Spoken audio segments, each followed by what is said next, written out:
This is part 8 of our series of reminiscences, and today we're going to talk about youth and student unrest in the late 1960s and early 1970. I want to start off by talking about the Democratic National Convention in Chicago, and this was taking place over a 3-day period, but the day that I got involved was my birthday, which was August 28th, 1968, was my 17th birthday.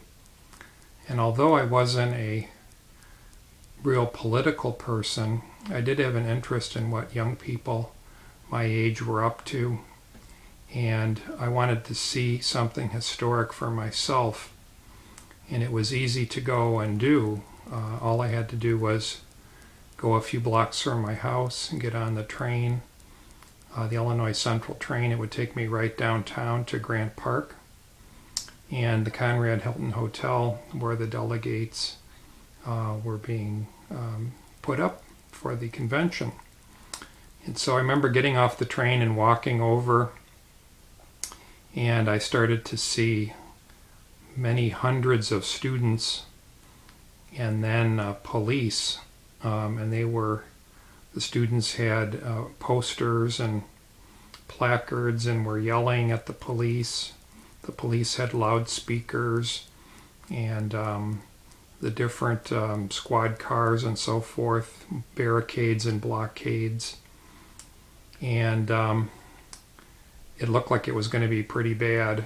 And sure enough, people started to throw stuff at the police. The police responded in what was the next day in the newspaper called the police riot under the mayor of Chicago, Mayor Daley. And so I could see tear gas going off. I could see police macing people, hitting people with their nightsticks, dragging people by their hair and clothing, both men and women, and putting them into the paddy wagons to be arrested. And it looked very dangerous and very unsafe and kind of out of control. And so I went and fled the area, got away safely, and got back on the train, went all the way back home. And as soon as I got home there, I turned on the TV and watched the rest of it on the television. And it was just horrifying. And one of the biggest surprises was, as the days went by and public opinion started to come in, most of them sided with the police. And they thought that the young people and the students were just these dirty, long-haired hippies who were disrupting the process of democracy. And they were accepting no protests or anything like that in their minds. So they were all backing the police action. So I was very surprised at that event.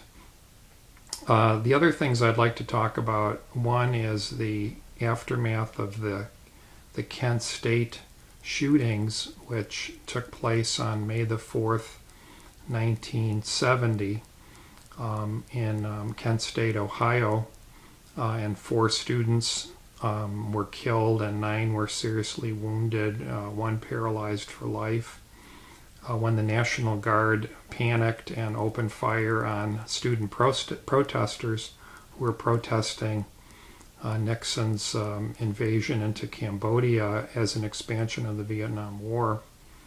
Well, I was back at Northern Illinois University in DeKalb, Illinois, and when news of this came over the radios and the TV, all of the students wanted to show their disapproval and their unity with the Kent State students. And so there were both peaceful vigils with candlelight processions and prayers and stuff for the fallen, but there was also more violent reaction. And I remember being in the Stevenson South dorm on the 7th floor and looking out the windows and seeing police cars pelted with rocks and bottles. And then National Guardsmen were called in Students were taking rolls of toilet paper, lighting them on fire, and throwing them out the windows. And later, Roten Smith, who was the NIU president, he led a peaceful blockade of the bridge over the Kishwaukee River on Lincoln Highway. And we also went and saw that, my friends Joe Masonic and Rick McKay. So we had a little bit of an experience there of history in the making. The last thing I want to bring up is the draft lottery. This took place for people born in my year, 1951, on July 1st, 1970. And I remember we went to the student union because they had the televisions all set up, and we were watching them pull these numbers out of a big hopper. They were like these little plastic pellets that had birth dates in them.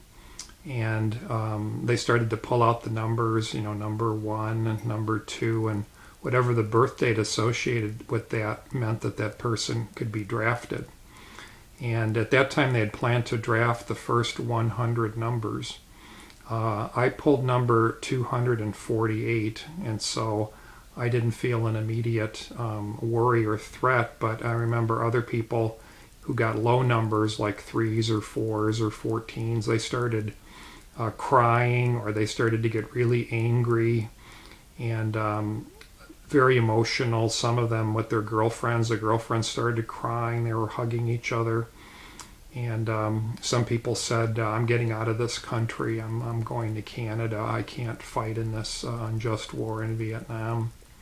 So this was a very heady time, both in the United States and around the world, as the students were trying to figure out what was going on in the world and how they could make the world better, and that war was not the answer. So those are my memories of that event.